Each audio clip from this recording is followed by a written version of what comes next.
नमस्कार। मैं Manoj Sahu competition wing के इस यूट्यूब प्लेटफॉर्म पे आप सभी का फिर से स्वागत करता हूं। हम अभी मराठा शासन को पढ़ रहे हैं, जिसमें हमने कल की क्लास में पढ़ा था। जो पिछली क्लास हुई थी हमारी, उसमें 1887 तक की घटनाओं को पढ़ा था मराठा शासन में। ठीक है, उसके बाद 1887 से लेकर 1818 तक क्या क्या घटनाएं घटित हुई। ठीक है, और उससे रिलेटेड कौन कौन सी महत्वपूर्ण घटनाएं हैं जो हमारे एग्जाम के लिए इम्पोर्टेंट है, वो हम एक एक करके पढ़ेंगे आज। ठीक है, तो कल की क्लास में जहां हमने खत्म किया था उसी को आगे कंटिन्यू कर रहे हैं। देखो, आपको ये लेक्चर को समझना है, अगर आज के लेक्चर को समझना है तो पिछले लेक्चर को पढ़ना बहुत ज़रूरी है। मराठा का ये आज का दूसरा वीडियो होने वाला है, ध्यान रखना।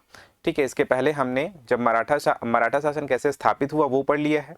ठीक है, जिसमें हमने जो पिछली क्लास थी उसमें बिंबा जी का जो शासनकाल था उसको अच्छे से पढ़ा और उससे रिलेटेड कुछ क्वेश्चन किए। ठीक है, आज हम पढ़ने वाले हैं बिंबा जी की मृत्यु के बाद कि क्या क्या घटनाएं होती है, उसको देखेंगे हम लोग। ठीक है, तो बिंबा जी की मृत्यु हमने पिछले क्लास में देखा था 7 दिसंबर 1887 को हो जाती है। और बिंबा जी ने अपना उत्तराधिकारी किसे नियुक्त किया रहता है? चिमना जी को नियुक्त किया रहता है।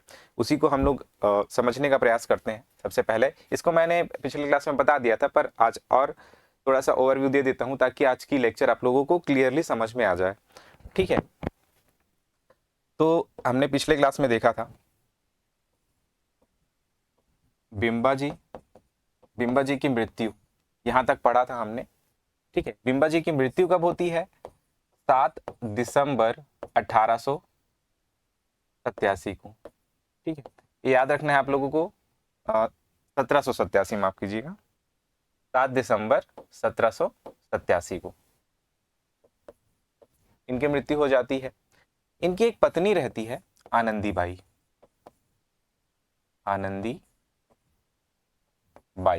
ठीक है, और इनका एक भाई रहता है, ये इनकी पत्नी है।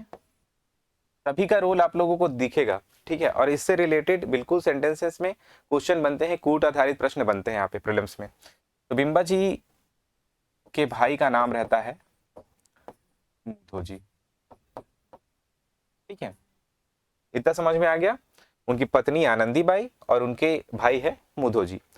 ठीक है, क्योंकि बिंबा जी का कोई पुत्र नहीं रहता, इसलिए बिंबा जी जो है मुधो जी के एक पुत्र जिनका नाम रहता है चिमणा जी। ठीक है, और उनके एक पुत्र रहते हैं व्यमको जी। ठीक है, और एक पुत्र रहते हैं रघु जी द्वितीय। ठीक है, क्लियर हो रहा है? 3 पुत्र हैं मुधो जी के, चिमणा जी, व्यमको जी और रघु जी। क्योंकि बिंबा जी का कोई पुत्र नहीं रहता, इसलिए बिंबा जी और आनंदी बाई दोनों आपस में सलाह करके अपना उत्तराधिकारी नियुक्त करते हैं। किनको? चिमणा जी को। ठीक है, चिमणा जी को अपना उत्तराधिकारी नियुक्त कर देते हैं।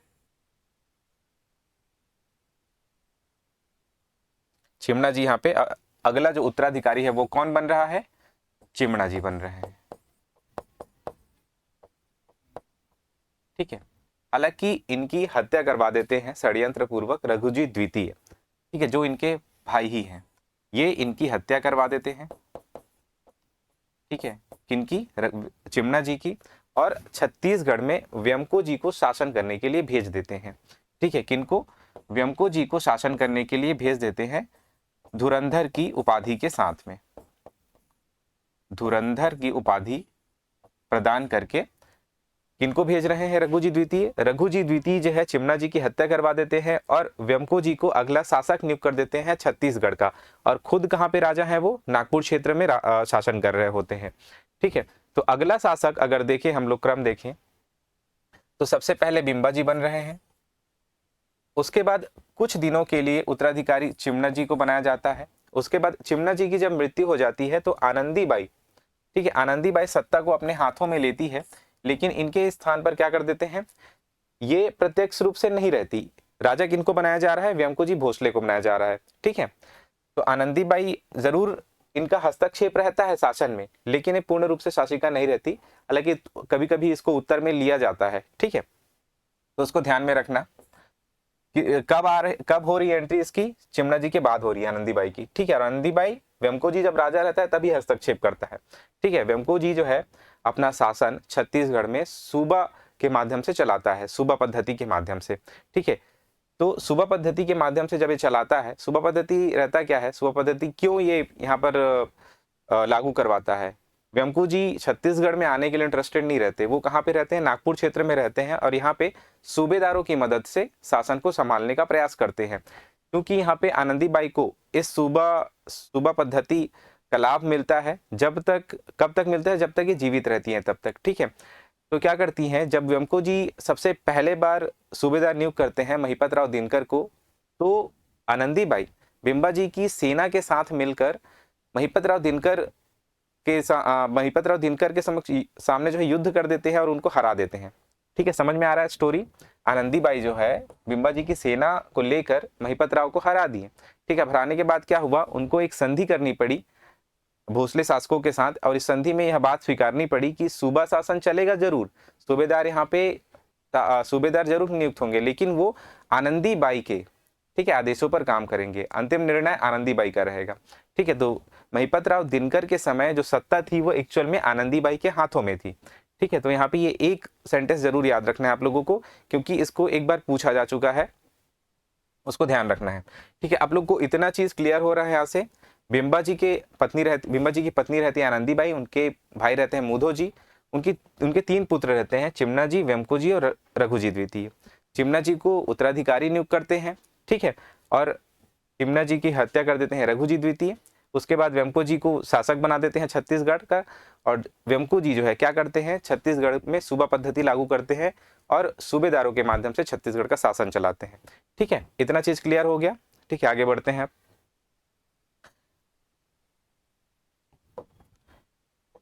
इसके बाद हम यहाँ पे देखेंगे सूबा शासन पद्धति। ठीक है, सूबा शासन, ठीक है, ये बहुत ही महत्वपूर्ण है। सबसे पहले समझ लेते हैं कि सूबा शासन है क्या, इसका स्वरूप क्या रहता है, इनकी नियुक्ति कैसे होती है। ठीक है, सूबा शासन जो है एक ठेकेदारी प्रथा पर आधारित थी। ठीक है, क्या थी, एक ठेकेदारी प्रथा पर आधारित थी, इसको याद रखना है। ठेकेदारी प्रथा पर आधारित एक व्यवस्था थी, ठीक है। इसमें होता क्या था, इसमें छत्तीसगढ़ से कोई भी व्यक्ति जितनी ज्यादा धनराशि देने का वायदा करता था, उनको छत्तीसगढ़ का सूबेदार नियुक्त कर दिया जाता था। ठीक है, मराठा शासकों द्वारा क्या होता था, इसमें कोई भी व्यक्ति छत्तीसगढ़ के क्षेत्र में अगर सबसे ज्यादा धनराशि देगा 1 वर्ष के भीतर में, तो उनको छत्तीसगढ़ का सूबेदार नियुक्त कर दिया जाता था। ठीक है, तो ये था सूबा शासन। इसमें ध्यान रखना, सूबेदार जो नियुक्त होते थे वो वंशानुगत नहीं होता था, उनका पद वंशानुगत नहीं होता था। अर्थात इसका मतलब क्या हुआ, वंशानुगत नहीं होता था मतलब पीढ़ी दर पीढ़ी यह जो सूबेदारी का जो पद होता था वो हस्तांतरित नहीं होता था। जो भी सूबेदार या जो भी व्यक्ति सबसे ज्यादा राशि देने का वायदा करता था, उसे अगला सूबेदार नियुक्त कर दिया जाता था। तो इस वंशानुगत नहीं होता था, पीढ़ी दर पीढ़ी हस्तांतरित नहीं होता था ये पद। दूसरा, इसमें एक चीज समझ में आ रहा है कि यह पद जो है अस्थाई था। ठीक है, सूबेदार का पद जो है स्थायी नहीं था, अस्थाई था। ठीक है, चूंकि हर बार जो है नए नए सूबेदार देखने को मिलते हैं। छत्तीसगढ़ में अगर देखें तो छत्तीसगढ़ में कुल 8 सूबेदारों की नियुक्ति की गई थी। 8 सूबेदारों की नियुक्ति की गई थी।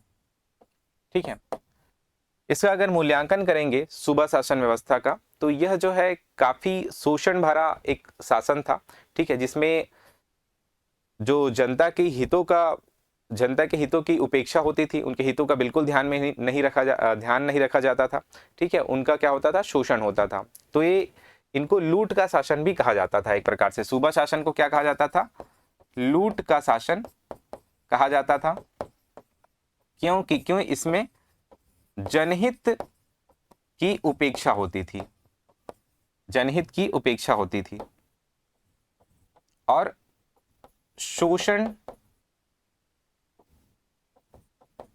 शोषणकारी, ठीक है, नीति थी ये। ठीक है, तो इसका मूल्यांकन हम लोग इस प्रकार से कर सकते हैं। सूबा शासन व्यवस्था का एक प्रकार से लूट का शासन था और जनहित की पूरी तरह से उपेक्षा होती थी, शोषणकारी नीति थी। 8 सूबेदार कौन कौन से हुए वो हम लोग देख लेते हैं अभी। छत्तीसगढ़ में कौन कौन से 8 सूबेदार नियुक्त किए गए थे?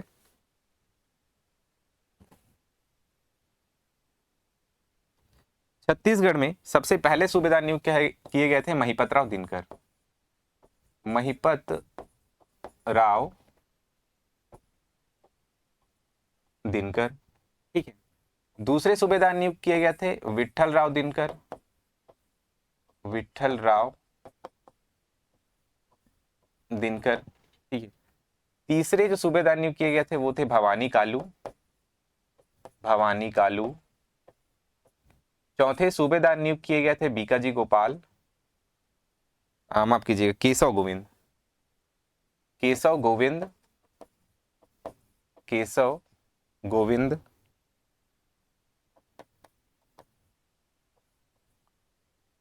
पांचवें जो सूबेदार थे उनका नाम था बीकाजी गोपाल। नहीं, इसके पहले एक और सूबेदार आते हैं, व्यमकोजी, व्यमकोजी पिंडरी एवं दीरो कुल्ललुकर, दीरो कुल्ललुकर, ठीक है। इसके बाद आते हैं बीकाजी गोपाल, बीकाजी गोपाल। फिर 7वें नंबर पे आएंगे सखाराम हरि,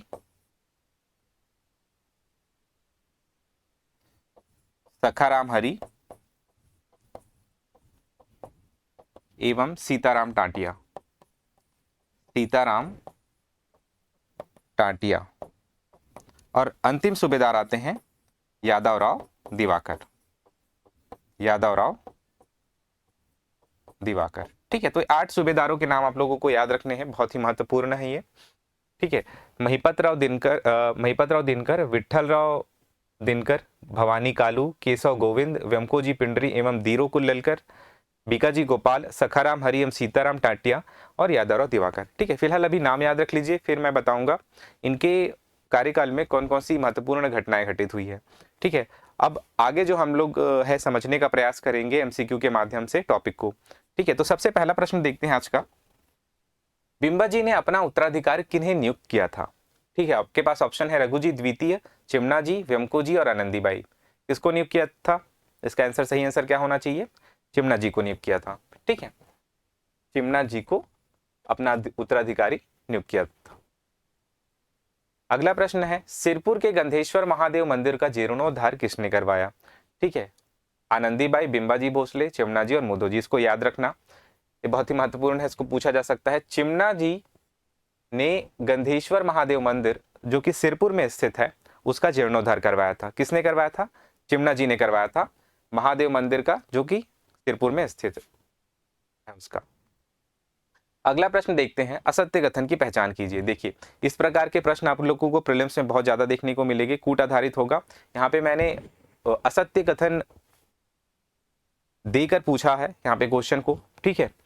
इसमें लेकिन बहुत सारी फैक्ट्स एक साथ आप लोगों को याद हो जाएगा और कुछ एनालिटिकल पोर्शन भी आप लोगों को देखने को मिलेगा इसमें, ठीक है।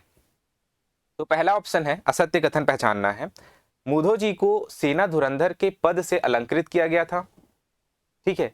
दूसरा है यशवंत कालू एवं आनंदीबाई के मध्य संघर्ष हुआ था, महिपत राव दिनकर प्रथम सूबेदार नियुक्त किया गया था, सूबेदार को आनंदीबाई की सलाह मानना अनिवार्य नहीं था। क्या क्या सही होना चाहिए, ठीक है। तो इसमें मैं बता देता हूं, जो पहला सेंटेंस लिखा हुआ है, मुधो जी को सेना धुरंधर के पद से अलंकृत किया गया था।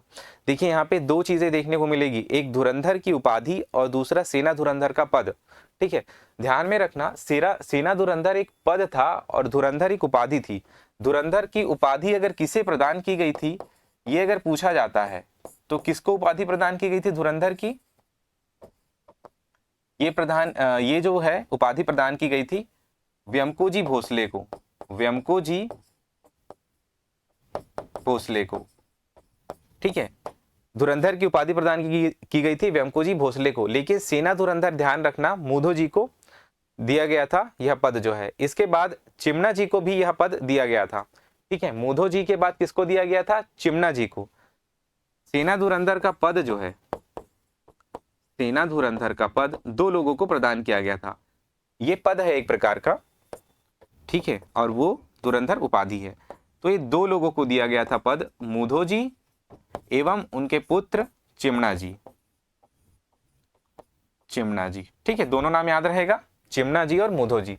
यशवंत कालू एवं आनंदीबाई के मध्य संघर्ष हुआ था। ठीक है, यशवंत कालू, इनको बोला जाता है सूबेदारी, जब सूबा शासन पद्धति प्रारंभ नहीं हुआ था उसके पहले से ही व्यंकोजी भोसले, जो प्यारेलाल गुप्त की पुस्तक में मिल जाएगा आप लोगों को, ये जो सेंटेंस है वो प्राचीन छत्तीसगढ़, वो काफी ऑथेंटिक बुक है। आनंदीबाई एवं यशवंत कालू, यशवंत कालू कौन रहते हैं? इनको सूबेदार बनाया गया रहता है जब महिपत राव दिनकर को बनाने के पहले। ठीक है, जब सूबेदारी व्यवस्था पूर्ण रूप से यहाँ पर लागू नहीं हुई रहती, तो ये एक सूबेदार नियुक्त करे रहते हैं, कौन? व्यंकोजी भोसले, जिसका नाम रहता है यशवंत कालू। ठीक है, उनका आनंदीबाई के मध्य संघर्ष हुआ था, दोनों के मध्य। देखो, आनंदीबाई के साथ में इनका संघर्ष क्यों होगा? क्योंकि आनंदीबाई जो है सत्ता सौंपना नहीं चाहती थी व्यंकोजी भोसले को, वो खुद ही रानी बनना चाहती थी। ठीक है, इसलिए कोई भी सूबेदार नियुक्त करता था व्यंकोजी भोसले तो उनके साथ उनका संघर्ष देखने को मिलता था, और यही संघर्ष महिपत राव दिनकर के साथ भी आगे चलकर देखने को मिला, और महिपत राव दिनकर को उन्होंने हरा भी दिया था। ठीक है, तो ये बिल्कुल सही कथन है। महिपत राव दिनकर प्रथम सूबेदार नियुक्त किए गए, ये भी बहुत सही कथन है। प्रथम सूबेदार आप लोगों को पूछा जाएगा अगर, तो महिपत राव दिनकर ही है। ठीक है, सूबेदार को आनंदीबाई की सलाह मानना अनिवार्य नहीं था, क्या ये सही है? नहीं, बिल्कुल गलत है। उनको उनका सलाह मानना अनिवार्य कर दिया गया था, सलाह मानने पर बाध्य कर दिया गया था। ठीक है, अगर ऐसा सेंटेंस देता है या फिर देता है कि आनंदीबाई की सलाह को मानना बाध्यकारी कर दिया गया था सूबेदारों के लिए, तो ये बिल्कुल सही कथन होगा। ठीक है, यहाँ पे नहीं आएगा, तो असत्य कथन ऑप्शन डी हो जाएगा इसका सही आंसर। अगला प्रश्न है, महिपत राव दिनकर के कार्यकाल के दौरान कौन सा विद्रोह हुआ था? ठीक है, ये भी बहुत महत्वपूर्ण है, ये देखने को नहीं मिलता जनरली। संबलपुर का विद्रोह, जयपुर का विद्रोह, हल्बा विद्रोह या परलकोट का विद्रोह? इसका सही आंसर मैं बता देता हूं, संबलपुर का विद्रोह देखने को मिलता है। ठीक है, महिपत राव दिनकर के समय। महिपत राव दिनकर का जो कार्यकाल था वो था 1788 से लेकर 1790 तक। ठीक है, महिपत राव दिनकर, इनका कार्यकाल भी याद रख लेना, ये भी बहुत महत्वपूर्ण है। ठीक है, कभी कभी कार्यकाल भी पूछा गया है, ब्रिटिश अधीक्षकों का कार्यकाल पूछा गया है। ठीक है, एगेन्यू का कार्यकाल पूछा गया है। विट्ठल राव दिनकर का भी कार्यकाल महत्वपूर्ण है। आगे चल के विट्ठल राव दिनकर जब बनते हैं तो उनका कार्यकाल रहता है 1790 से 1796। ये दूसरे सूबेदार का कार्यकाल है, ये प्रथम सूबेदार का कार्यकाल है। एटलीस्ट बाकी याद रहे या ना रहे, दोनों सूबेदार के कार्यकाल बहुत याद होना बहुत इंपॉर्टेंट है। क्यों? क्योंकि सबसे ज्यादा जो घटनाएं हैं इन दोनों के टाइम पे देखने को मिली है। ठीक है, 1790 से 96 ये था विट्ठल राव दिनकर का कार्यकाल। तो महिपत राव दिनकर के कार्यकाल के दौरान कौन सा विद्रोह हुआ था? तो एकमात्र विद्रोह हुआ था संबलपुर का विद्रोह। ठीक है, और जो विट्ठल राव दिनकर जो आते हैं आगे चलकर, उनके टाइम पे एक विद्रोह देखने को मिलता है, वो रहता है भोपालपट्टनम का संघर्ष। ठीक है, असत्य कथन की पहचान कीजिए। परगना पद्धति के जन्मदाता विट्ठल राव दिनकर को माना जाता है, बिल्कुल सही है ये। ठीक है, परगना पद्धति का सूत्रधार अगर पूछा जाएगा तो कौन है? वो है जिसको हमने पिछली क्लास में पढ़ा था, कलचुरी के टाइम पे पढ़ा था उसको। ठीक है, यहाँ पे याद रखना, विट्ठल राव दिनकर को परगना पद्धति का जन्मदाता माना जाता है। कलचुरी काल नहीं, बिंबा जी को सूत्रधार माना जाता है परगना पद्धति का। विट्ठल राव दिनकर के कार्यकाल के दौरान कोलब्रुक रतनपुर आगमन हुआ था। विट्ठल राव दिनकर ने सरगुजा एवं कौड़िया नामक क्षेत्र मराठा राज्य में मिला लिया था। व्यंकोजी भोसले का छत्तीसगढ़ में 3 बार आगमन हुआ था। तो कौन सा कथन इसमें से असत्य है वो पहचानना है आप लोगों को। ठीक है, तो देखिए मैं बता देता हूं विट्ठल राव दिनकर के बारे में। सबसे पहले ये बहुत महत्वपूर्ण है, ये विट्ठल राव दिनकर, इनको समझना बहुत महत्वपूर्ण है। विट्ठल राव दिनकर, ठीक है, विट्ठल राव दिनकर, इनका कार्यकाल बहुत महत्वपूर्ण है। 1790 से लेकर 1796 इनका कार्यकाल है, सबसे पहले ये याद रखना है। दूसरा चीज, इन्होंने गढ़ एवं बारहों इसको समाप्त कर दिया था। ठीक है, देखिए हमने कलचुरी काल में 4 चीजें पढ़ी है राज्य व्यवस्था। कलचुरी कालीन जो व्यवस्था थी उसमें 4 चीजें पढ़ी थी। सबसे पहले राज्य होता था, उसके नीचे जो प्रमुख प्रमुख था वो गढ़ था। ठीक है, इसके बाद बारहो था और इसके बाद गांव था। ये हमने पढ़ा था पिछली क्लास में, याद होगा आप लोगों को। राज्य, गढ़, बारहो और गांव। गढ़ क्या होता था? 84 गांव का समूह होता था। बारहो 12 गांव का समूह होता था। तो जब विट्ठल और दिनकर आते हैं तो क्या करते हैं? गढ़ और बारहो को समाप्त कर देते हैं। ठीक है, और इसके साथ साथ गढ़ में जो प्रमुख रहता है वो कौन रहता है?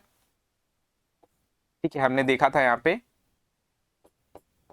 गढ़ में जो प्रमुख रहता है वो दीवान रहता है। ठीक है, ये वाला पद भी समाप्त कर देता है। तो यहाँ पे दीवान का पद समाप्त कर दिया, दीवान एवं दाऊ का पद, दाऊ के पद को समाप्त कर दिया है। दीवान और दाऊ का पद जो है इन्होंने समाप्त कर दिया। लेकिन गौटिया नामक जो पद है वो यथावत बना रहा। ठीक है, उसके साथ में कोई छेड़खानी नहीं किया इन्होंने। गौटिया नामक पद बना रहा, अर्थात गांव की जो व्यवस्था थी वो विद्यमान थी मराठा शासनकाल में भी। गढ़ और बारहो को इन्होंने समाप्त कर दिया और गढ़ और बारहो के स्थान पर उन्होंने एक नई चीजें लाई, उसका नाम दिया गया परगना। ठीक है, इन्होंने परगना बनाया। राज्य था उसको गढ़ की जगह पे परगनों में विभाजित कर दिया और उसका प्रमुख किसको बनाया? कमाविजदार को बनाया। ठीक है, कमाविजदार उसका प्रमुख होता था। कमाविजदार उसका प्रमुख होता था परगना का, जो कि सूबेदार के प्रति उत्तरदायी होता था। ठीक है, समझ में आ रहा है? यहाँ पे गढ़ों को समाप्त कर दिया और उसके स्थान पर क्या लाया? परगना लाया। ठीक है, पहले क्या होते थे? छत्तीसगढ़ में, छत्तीसगढ़ जो है विभाजित था। हमारा छत्तीसगढ़ जो है उसको 36 जो गढ़ था उसको 27 परगनों में विभाजित कर दिया गया। कितने परगनों में? 27 परगनों में बांट दिया। किसने? विट्ठलराव दिनकर ने। और ये जो परगना व्यवस्था थी वो ध्यान में रखना 1790 से लेकर 1818 तक विद्यमान थी छत्तीसगढ़ में। ये भी कार्यकाल पूछा जा सकता है परगना पद्धति का। ठीक है, तो परगना पद्धति का जन्मदाता विट्ठलराव दिनकर 1790 से 1818 तक इनका जो था परगना पद्धति देखने को मिला। 1818 में जब ब्रिटिश गवर्नमेंट आती है तो इसको समाप्त कर, सूबेदारी को समाप्त करती है। परगना जो है आगे चलकर चलती रहती है। ठीक है, जब तक यहाँ पे मराठे रहते हैं तब तक। ठीक है, ब्रिटिश जब आते हैं तो वो जिलेदारी व्यवस्था शुरू करते हैं, तहसीलदारी व्यवस्था शुरू करते हैं। तो फिलहाल अभी याद रखना 1790 से 1818 तक परगना पद्धति चल रहा होता है। ठीक है, 27 परगने में बांट दिया गया रहता है और परगने का प्रमुख कौन हुआ? कमाविजदार हुआ। तो ये चीजें याद रखना है। तो पहला सेंटेंस बिल्कुल सही है। विट्ठलराव दिनकर के कार्यकाल के दौरान कोलब्रुक का रतनपुर में आगमन हुआ। तो यहाँ पर ध्यान देना, कोलब्रुक का आगमन केशव गोविंद के टाइम पे हुआ था। ठीक है, कोलब्रुक का आगमन यहाँ पर विट्ठलराव दिनकर के समय नहीं हुआ था। ठीक है, विट्ठलराव दिनकर के समय किसका आगमन होता है? कैप्टन ब्लंट का। कैप्टन ब्लंट का आगमन होगा, ये ध्यान देना। विट्ठलराव दिनकर के समय कोलब्रुक नहीं आया था। कोलब्रुक आया था केशव गोविंद के कार्यकाल में। ठीक है, कब आया था कैप्टन ब्लंट? कैप्टन ब्लंट आया था 1795 में। ठीक है, एक बार रतनपुर आया, एक बार रायपुर आया। विट्ठलराव दिनकर ने सरगुजा एवं कौड़िया नामक क्षेत्र मराठा राज्य में मिला लिया था। विट्ठलराव दिनकर का सरगुजा के साथ में संघर्ष देखने को मिलता है। ठीक है, सरगुजा के साथ में विट्ठलराव दिनकर का संघर्ष देखने को मिलता है और वो उसको हराकर अपने साम्राज्य में मिला लेते हैं। ठीक है, कौड़िया भी था साथ में सरगुजा के साथ में। व्यंकोजी भोसले का छत्तीसगढ़ में 3 बार आगमन हुआ, ये भी बिल्कुल सही कथन है। तो यहाँ पे दूसरा जो ऑप्शन बी है ये गलत था, बाकी तीनों कथन सही है। ठीक है, तो इसको याद रख लेना आप लोग। अगला प्रश्न है, असत्य कथन की पहचान कीजिए। सूबेदार का पद स्थायी था। सूबेदार का पद नागपुर के भोसला राजा के प्रसाद पर्यंत था। सूबेदार सखाराम हरि की गोली मारकर हत्या कर दी गई थी। सूबा शासन का जनक व्यंकोजी भोसले थे। ठीक है, तो यहाँ पे ध्यान देना, सूबेदार का पद स्थायी था, ये बिल्कुल गलत कथन है। सूबेदार का पद जो है अस्थायी था और यह वंशानुगत नहीं होता था। ठीक है, सूबेदार का पद नागपुर के भोसला राजा के प्रसाद पर्यंत था, बिल्कुल भोसला राजा के प्रसाद पर्यंत था। और नागपुर में राजा कौन थे? वेमकोजी भोसले थे। वेमकोजी भोसले कभी भी चाहते थे तो कभी भी चाहकर सूबेदार को जो है हटा सकते थे। ठीक है, उनकी इच्छा के अनुसार सूबेदार नियुक्त किए जाते थे। सूबेदार जो है सखाराम हरि, सूबेदार सखाराम हरि की गोली मारकर हत्या कर दी गई थी। सखाराम हरि जो है हमने देखा था 7वें क्रम के सूबेदार नियुक्त किए जाते हैं और इसके साथ में आगे चलकर सीताराम टाटिया को भी बनाया जाता है। देखो, सखाराम हरि को रतनपुर का एक निवासी जो है एक व्यक्ति गोली मारकर हत्या कर देता है। क्यों करता है? क्योंकि जब ये सूबेदार बनता है तो लोगों को एक वादा किया रहता है कि हम आपको ऊंचे पद पर नियुक्त करेंगे और साथ में आपको जमीनें भी वापस लौटाएंगे जो जमीनें उनसे छीनी गई थी। तो दोनों वादा किया रहता है सखाराम हरि, लेकिन इसको पूरा नहीं करता तो एक व्यक्ति, रतनपुर का एक व्यक्ति उनकी गोली मार करके हत्या कर देता है। तो ये बिल्कुल सही कथन है, दोनों कथन। सूबा शासन का जनक वेमकोजी भोसले था, बहुत सही कथन है ये। वेमकोजी भोसले जो है सूबा शासन के जनक थे या सूबा पद्धति के जनक किसको माना गया है? तो वेमकोजी भोसले को माना गया है। ऑप्शन ए इसका सही आंसर है। छत्तीसगढ़ में सूबा शासन का स्वरूप कब से कब तक विद्यमान था? यहाँ पे देखेंगे, यहाँ पे अलग अलग पुस्तकों में अलग अलग चीजें देखने को मिल सकती है, लेकिन ध्यान में रखना सूबा शासन का जो वास्तविक स्वरूप था 1787 से लेकर 1818 तक देखने को मिलता है। हालांकि कहीं कहीं पे आप लोगों को 1788 से लेकर 1818 भी देखने को मिल सकता है। आप कंफ्यूजन मत रखना अपने दिमाग में, कंफ्यूज बिल्कुल मत होना। 1788 से 1818 भी किन्हीं किन्हीं गवर्नमेंट की जो ऑथेंटिक बुक्स है वहां पर भी देखने को मिलता है।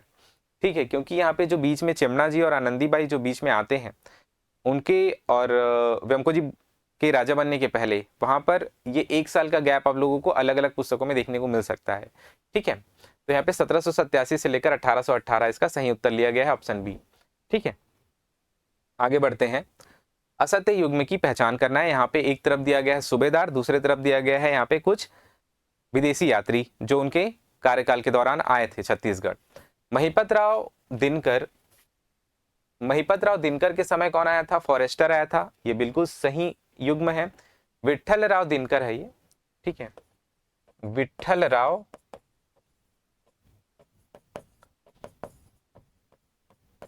दिनकर के समय कौन आया था? कैप्टन ब्लंट आया था, ये भी बिल्कुल सही है।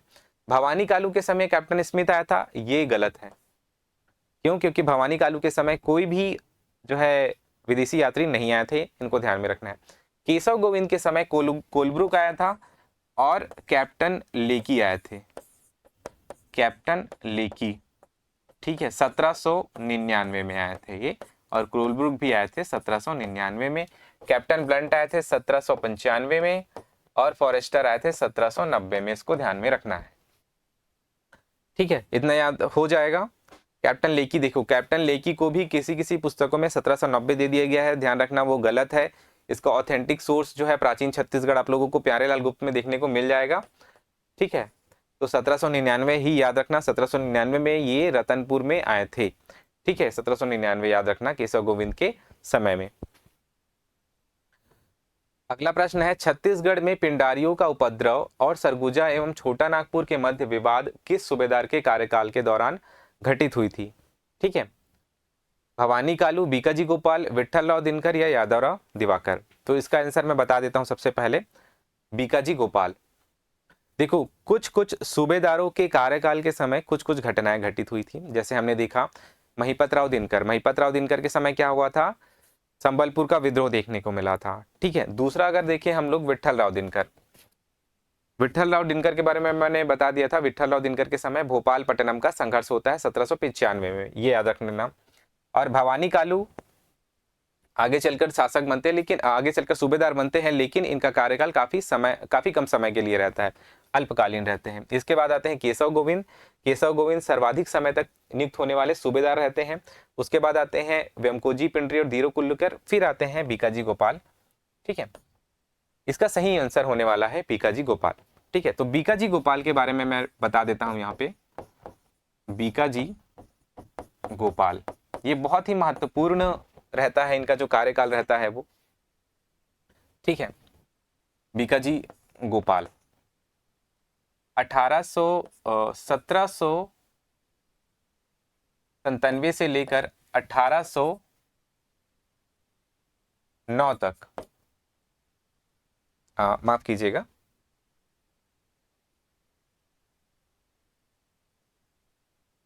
ये रहता है केशव गोविंद का कार्यकाल।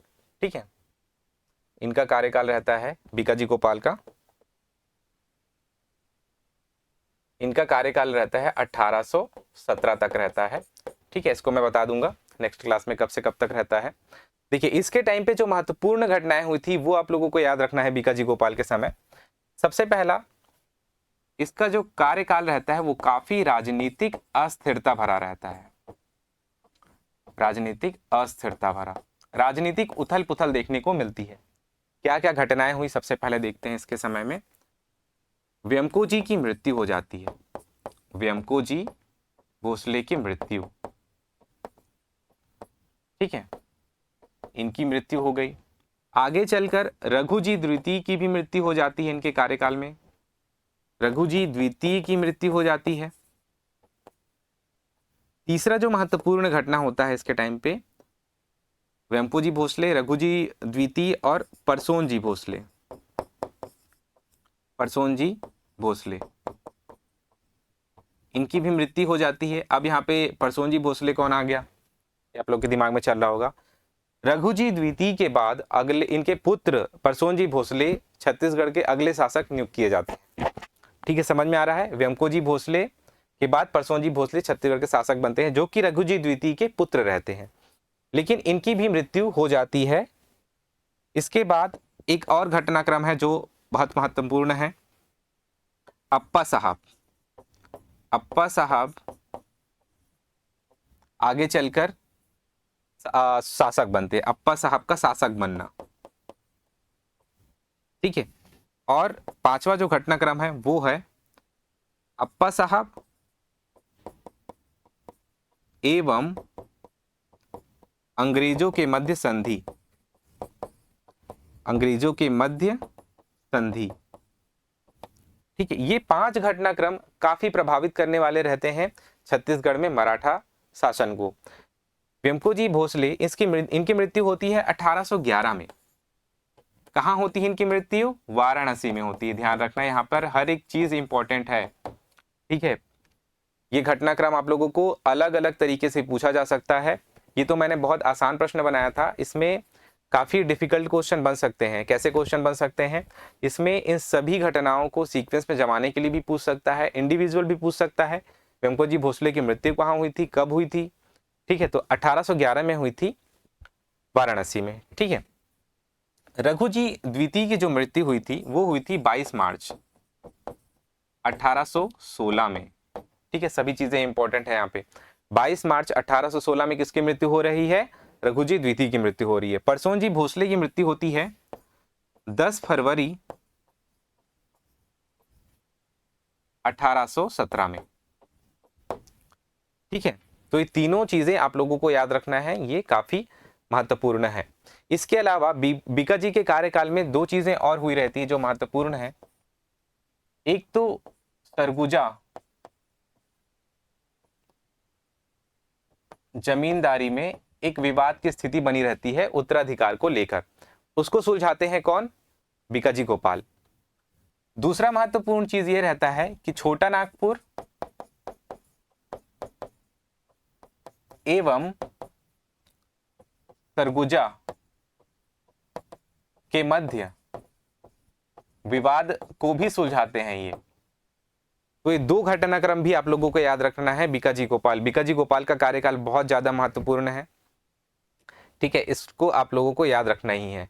1809 से लेकर 1817 तक इनका कार्यकाल रहता है। ठीक है, इसको ध्यान में रखना, 1809 से लेकर 1817 तक। ठीक है, लगभग 8 वर्षों का इनका जो रहता है सूबेदारी का जो टाइम पीरियड रहता है वो रहता है। ठीक है, तो इतनी चीजें याद हो जाएंगी आप लोगों को यहाँ से। इसी के बीच से ही क्वेश्चन बनेगा। ठीक है, और इनका जो कार्यकाल है बहुत महत्वपूर्ण रहता है क्योंकि इनके बाद अप्पा साहब की एंट्री होती है। अप्पा साहब क्या करते हैं? परसोन जी भोसले जो कि रघु जी द्वितीय के पुत्र रहते हैं, वो एक दुर्बल शासक रहते हैं उनको सत्ता से हटा देते हैं, किनके साथ मिलकर, अंग्रेजों के साथ मिलकर, और खुद शासक बन जाते हैं, अगला शासक। उसको मैं बताऊंगा क्या कहानी रहती है उसकी। फिलहाल अभी आप लोग इतना चीज याद रख लीजिए, ठीक है। इसका सही आंसर हो जाएगा ऑप्शन बी, ठीक है। अगला प्रश्न देखते हैं। सूबेदारों को उनके कार्यकाल के अनुसार से व्यवस्थित करना है, ठीक है। सूबेदारों को उनके कार्यकाल के अनुसार व्यवस्थित करना है। तो इसको मैंने बता दिया है, आप लोग बना सकते हो बहुत आसानी से। क्या क्या आना चाहिए सबसे पहले, देखिए मैं सभी का नाम लिख देता हूं एक बार फिर से। सबसे पहले कौन बनते हैं, महिपत राव दिनकर, महिपत राव दिनकर, ठीक है। दूसरा विट्ठल, विट्ठल राव दिनकर। तीसरे कौन बने, भवानी कालू, ठीक है। चौथे कौन बनते हैं, महिपत राव दिनकर, विट्ठल राव, भवानी कालू, व्यमको जी, माफ करना, केशव गोविंद बनते हैं इसके बाद, केशव गोविंद, केशव गोविंद। पांचवें नंबर पर बनते हैं व्यमको जी पिंडरी एवं दीरो कुल्लुलकर, ठीक है। छठवा बीकाजी गोपाल। ये नाम आप लोगों को याद हो जाएगा, जब आप 2-3 बार प्रैक्टिस करोगे तो ये नाम आसानी से याद हो जाएगा, ठीक है। बीकाजी गोपाल। इसके बाद आता है सखाराम हरि, क्योंकि आप लोग इनकी घटनाएं देखेंगे, इनके टाइम पीरियड पे कौन कौन सी घटनाएं हुई थी, तो आप लोगों को याद करना बहुत आसान रहेगा। इसको रटना मत, इनके कार्यकाल में घटनाएं को देखना, आप लोगों को याद हो जाएगा नाम। सखाराम हरि और सीताराम टाटिया, सीताराम टाटिया, और लास्ट में यादव राव दिवाकर, ठीक है। 8 नाम है, आप बना सकते हो आप लोग आसानी से, अगर ये 8 सीक्वेंस पता है तो। यहाँ पे आप लोगों को 5 नाम दिए गए हैं, तो सबसे पहले कौन आएगा, यहाँ पे अगर देखेंगे केशव गोविंद, सखाराम हरि, बीकाजी गोपाल, यादव राव दिवाकर और भवानी कालू। तो यहाँ पे भवानी कालू सबसे पहले आ जाएंगे, ठीक है। कौन आएंगे सबसे पहले, भवानी कालू आ जाएंगे, ठीक है।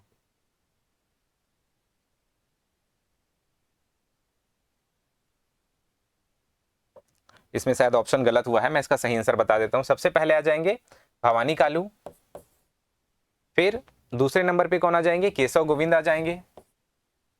इसके बाद कौन आएंगे, केशव गोविंद के बाद में बीकाजी गोपाल आ जाएंगे आपके तीसरे नंबर पे। चौथे नंबर पे कौन आएंगे, सखाराम हरि, और 5वें नंबर पे यादव राव दिवाकर। इसका सही आंसर हो जाएगा, इसको लिख लेना आप लोग ऑप्शन डी में ही। सबसे पहला आएगा 5, 5 के बाद आ जाएगा 1, 1 के बाद आ जाएगा 5 के बाद आ जाएगा 3 आ जाएगा 1 के बाद। इसके बाद आ जाएगा आपका सखाराम हरि जो दूसरे नंबर पे है, और ऑप्शन चौथा। ये सीक्वेंस सही है, इसको आप लोग सुधार लेना है यहाँ पे ऑप्शन डी में, ठीक है। सबसे पहले भवानी कालू, फिर आ जाएंगे आपके केशव गोविंद, फिर आ जाएंगे बीकाजी गोपाल और सखाराम हरि, फिर यादव राव दिवाकर। यादव राव दिवाकर याद रखना अंतिम सूबेदार था, ठीक है। इसका कार्यकाल भी इंपॉर्टेंट है, इसका कार्यकाल देख लेते हैं। जो महत्वपूर्ण है वो मैं बता देता हूं ताकि आप लोगों को याद रहे। 1788 से लेकर 1790 तक रहता है। विट्ठल राव दिनकर का 1790 से लेकर 96 तक रहता है। भवानी कालू 1796 से लेकर 97 तक रहता है। केशव गोविंद 1797 से लेकर 1809 तक रहता है। सर्वाधिक समय तक शासन करने वाले सूबेदार हैं ये केशव गोविंद, ठीक है। सर्वाधिक समय तक शासन करने वाले सूबेदार कौन है, केशव गोविंद है।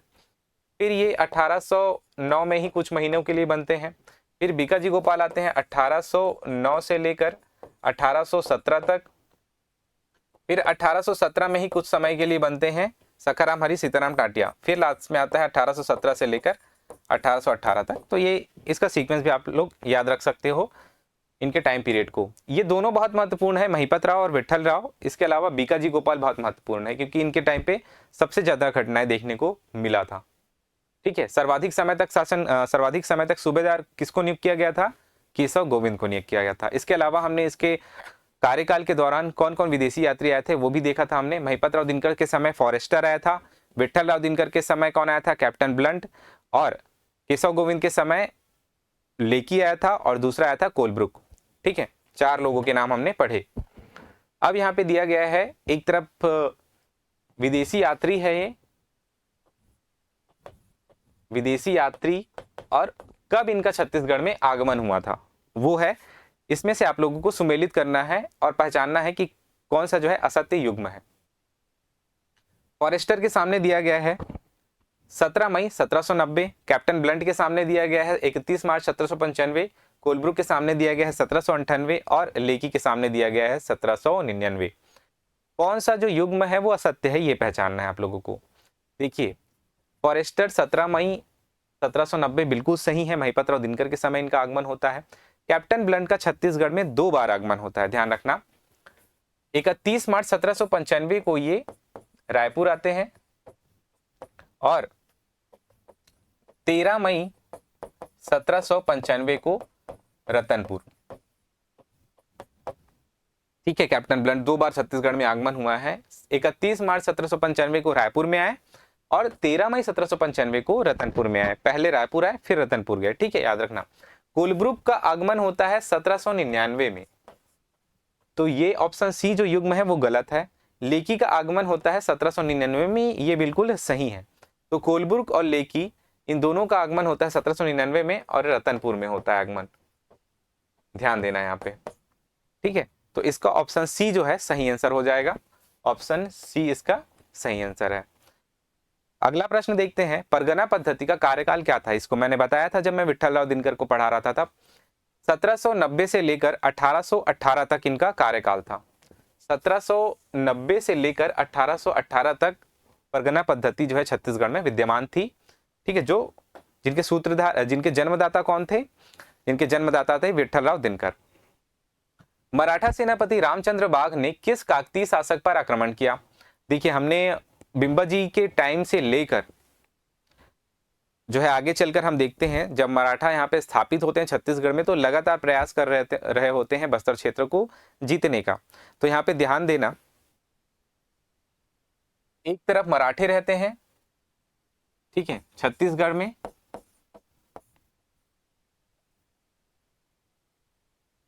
एक तरफ मराठे हैं छत्तीसगढ़ में और एक तरफ जो है बस्तर में कौन है, काकती शासक पैरेलल चल रहे हैं। काकती वंश पैरेलल चल रहा है बस्तर में और दोनों के मध्य लगातार संघर्ष देखने को मिलेगा। तो मराठे जब छत्तीसगढ़ में कलचुरियों को हराकर जब शासन स्टार्ट करते हैं यहाँ पे, तो वो लगातार प्रयास कर रहे होते हैं बस्तर क्षेत्र को भी जीतने का। तो इसका सबसे पहला उदाहरण देखने को मिलता है नीलू पंत। नीलू पंत जो कि सेनापति रहता है बिंबा जी का, सेनापति रहता है बिंबा जी का। बिंबा जी का सेनापति कौन है, नीलू पंत। ये 1770 में आक्रमण करता है काकतीय शासक दलपत देव पर, दलपत देव पर। इसको ध्यान से याद रखना, बहुत महत्वपूर्ण है ये। और दूसरा आक्रमण, हालांकि ये हार जाता है, दलपत देव से हार जाता है नीलू पंत। ठीक है, दूसरा आक्रमण होता है रामचंद्र बाघ द्वारा। ठीक है, इनका आक्रमण होता है 1809 में, किनके टाइम पे, व्यमको जी भोसले के टाइम पे, व्यमको जी भोसले के टाइम पे। और इधर कौन शासक रहते हैं, महिपत राव दिनकर, महिपत राव, माफ कीजिएगा, महिपाल देव रहते हैं, महिपाल देव। ठीक है, तो दलपत देव के समय पहला आक्रमण हुआ नीलूपंत द्वारा बस्तर क्षेत्र में और 1809 में रामचंद्र बाघ का आक्रमण हुआ महिपाल देव के कार्यकाल में, जो कि काकतीय राजा थे। ठीक है, तो दोनों जो है आप लोगों को याद रखना है, बहुत महत्वपूर्ण है ये। तो यहाँ पे इसका सही आंसर हो जाएगा महिपाल देव रामचंद्र बाघ ने 1809 में आक्रमण किया था बस्तर क्षेत्र में। ठीक है, ध्यान देना, रामचंद्र बाघ जो है किनकी शासनकाल में रहते हैं, व्यमकोजी भोसले। और इस समय अगर देखें तो सूबेदार कौन रहते हैं, इस समय जो है सूबेदार रहते हैं बीकाजी गोपाल। ठीक है, बीकाजी गोपाल रहते हैं 1809 में। 1809 से लेकर 1817 तक बीकाजी छत्तीसगढ़ के सूबेदार रहते हैं। बिंबाजी के शासनकाल में कौन सी लिपि प्रचलित थी? ठीक है, बिंबाजी के शासनकाल में कौन सी लिपि प्रचलित थी? आपके पास विकल्प है मौर्य लिपि, अंगिका लिपि, पूर्वी नागरी लिपि या इनमें से कोई नहीं। तो इसका सही आंसर हो जाएगा मौर्य लिपि। बिंबाजी के शासनकाल में जो भाषा प्रचलित थी वो 3 भाषा थी, एक उर्दू, दूसरा गोंडी, तीसरा मराठी, और इसकी लिपि क्या होती थी?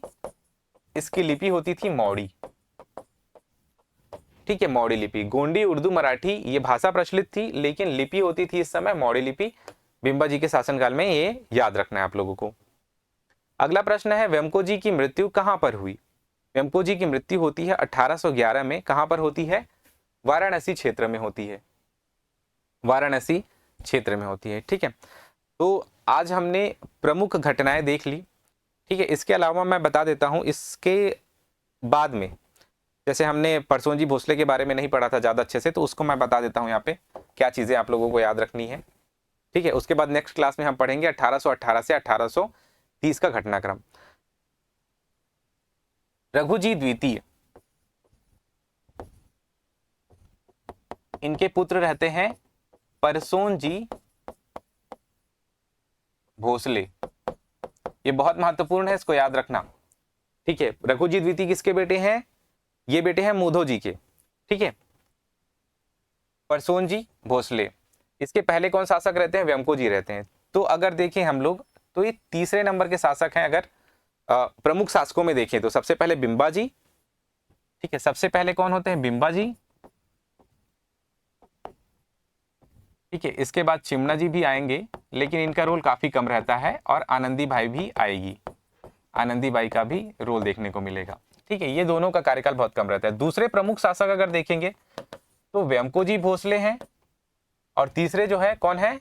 परसोन जी भोसले। वेमको जी की मृत्यु के बाद में 1811 में जब इनकी मृत्यु होती है, तो अगले शासक कौन बनते हैं? परसोन जी भोसले बनते हैं, जो कि रघुजी द्वितीय का पुत्र रहता है।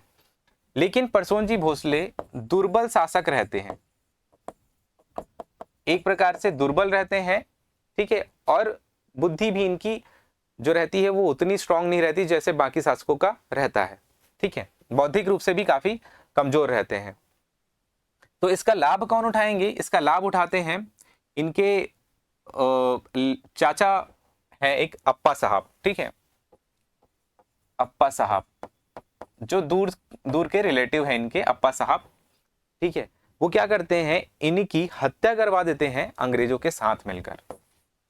ये किसके साथ मिल जाते हैं? अंग्रेजों के साथ मिल जाते हैं। और अंग्रेज की तरफ से रहते हैं यहाँ पे जेनकिंग्स, जो एक रेसिडेंट रहते हैं। ठीक है, और अगर गवर्नर जनरल देखें तो लॉर्ड हेस्टिंग रहते हैं इस समय। ठीक है, तो जेनकिंग के साथ में मिलकर अप्पा साहब परसोन जी भोसले की हत्या करवा देते हैं। हत्या करवा देते हैं। ठीक है, इनके साथ संधि करके, इनके साथ संधि होती है 27 मई, ये डेट बहुत इंपॉर्टेंट है, 1816 को। ठीक है, 1816 को अप्पा साहब अंग्रेजों के साथ में संधि कर लेते हैं और परसोन जी भोसले को मरवा देते हैं। और अगला राजा कौन बन जाते हैं? अंग्रेजों की सहायता से अप्पा साहब बन जाते हैं। और अप्पा साहब इस प्रकार से छत्तीसगढ़ में लूटपाट मचा के रखते हैं कि इनके कार्यकाल में एक ही साथ 3-4 जो है सूबेदार बदलते हैं, जबकि सूबेदारों की नियुक्ति की जाती थी 1 साल के लिए, लेकिन 1 साल में ही कई सूबेदार इनके कार्यकाल में बदल जाते हैं, क्योंकि इतनी अधिक धनराशि की मांग करते हैं जिनकी पूर्ति सूबेदार नहीं कर पाते हैं, और उनको अल्पकाल के लिए ही अपना पद, अल्पकाल में ही अपना पद छोड़ना पड़ता है। तो यहाँ पे ध्यान देना, अप्पा साहब शासक बन जाते हैं किसके बाद? वेमको जी भोसले के बाद। 27 मई 1816 को संधि हो गई, जिसमें से बन गए ये शासक। अब जब जैसे ही शासक बनते हैं, वैसे ही इनको यह प्रतीत होता है कि जो ब्रिटिश हैं वो इनके ऊपर हावी हो रहे हैं। वो जो है अप्पा साहब स्वतंत्र रूप से शासन करने की इनकी जो इच्छा है वो बढ़ती जाती है आगे चलकर। वो क्या करते हैं फिर? एक मराठा शासक रहते हैं, मराठा शासक, जिनका नाम रहता है बाजीराव द्वितीय। ठीक है, क्या नाम रहता है? बाजीराव द्वितीय। ये पहले से ही अंग्रेजों का विरोध कर रहे होते हैं। ठीक है, क्योंकि ये अंग्रेजों से काफ़ी ज़्यादा परेशान रहते हैं। मराठे इस समय लगभग समाप्त हो गए रहते हैं। ठीक है, मराठों को इस समय अंग्रेज लोग काफ़ी कमज़ोर कर दिए रहते हैं इनके साथ संधि वगैरह करके। तो बाजीराव फिर भी संघर्ष कर रहा होता है अपने मराठा साम्राज्य को बचाने के लिए। इनके साथ कौन मिल जाता है? अप्पा साहब मिल जाता है, और दोनों जन मिलके एक युद्ध करते हैं जिसका नाम रहता है, इन दोनों जन मिलके अंग्रेजों के विरुद्ध एक युद्ध करते हैं जिसका नाम रहता है सीता बरडी का युद्ध। सीता बरडी का युद्ध ये होता है 27 नवंबर 1817 में। ध्यान रखना, हर चीजें इंपॉर्टेंट है यहाँ पे। अप्पा साहब बाजीराव द्वितीय के साथ मिल गए और उन्होंने एक युद्ध किया 27 नवंबर 1817 को, और ये युद्ध हार जाते हैं। ठीक है, ये युद्ध हार जाते हैं, अंग्रेज लोग जीत जाते हैं।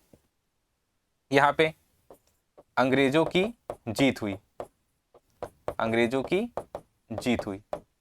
फिर भी वो क्या करते हैं, अप्पा साहब को एक कठपुतली का शासक बनाकर रखते हैं छत्तीसगढ़ में 1817 में, जब ये जीत जाते हैं। लेकिन आगे चलकर क्या होता है, रघुजी द्वितीय के नाती रहते हैं रघुजी तृतीय। रघुजी द्वितीय के नाती रहते हैं रघुजी तृतीय। इनको राजा बनाया जाता है 1818 में। लेकिन ये इस समय अल्पवयस्क रहते हैं, अल्पवयस्क रहते हैं।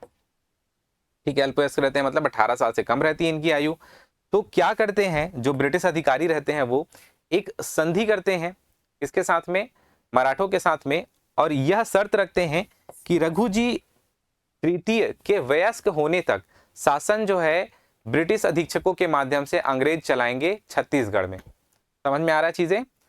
रघुजी तृतीय जो है अल्पवयस्क रहते हैं, तो क्या करते हैं अंग्रेज लोग, एक संधि करते हैं, एक समझौता करते हैं मराठों के साथ में। उस समझौता का सबसे महत्वपूर्ण शर्त ये रहता है कि जब तक रघुजी तृतीय वयस्क नहीं हो जाते तब तक ब्रिटिश अधीक्षकों के माध्यम से अंग्रेज छत्तीसगढ़ पर शासन करेंगे। और यही शासन 1818 से लेकर 1830 तक चलता है, जिसको कहा जाता है ब्रिटिश गवर्नमेंट के अधीन मराठा शासन। ठीक है, जिसमें ब्रिटिश अधीक्षकों के माध्यम से शासन देखने को मिलेगा, और उसको हम लोग करने वाले हैं नेक्स्ट क्लास में। ठीक है, आज के लिए बस इतना ही। आज हमने जो चीज़ें पढ़ी वो बहुत महत्वपूर्ण है। हम जो है हर एक क्लास में काफ़ी डिटेल से चीज़ों को पढ़ने का प्रयास कर रहे हैं। ठीक है, उम्मीद करता हूँ ये क्लासेस जो है आपके लिए काफ़ी हेल्पफुल होने वाली है। ठीक है, और इसे ज़्यादा से ज़्यादा लोगों तक पहुँचाइए, शेयर करिए। ठीक है, ताकि इसका लाभ ज़्यादा से ज़्यादा लोगों को मिल सके। ठीक है, धन्यवाद। आज के लिए बस इतना ही, मिलते हैं नेक्स्ट क्लास में।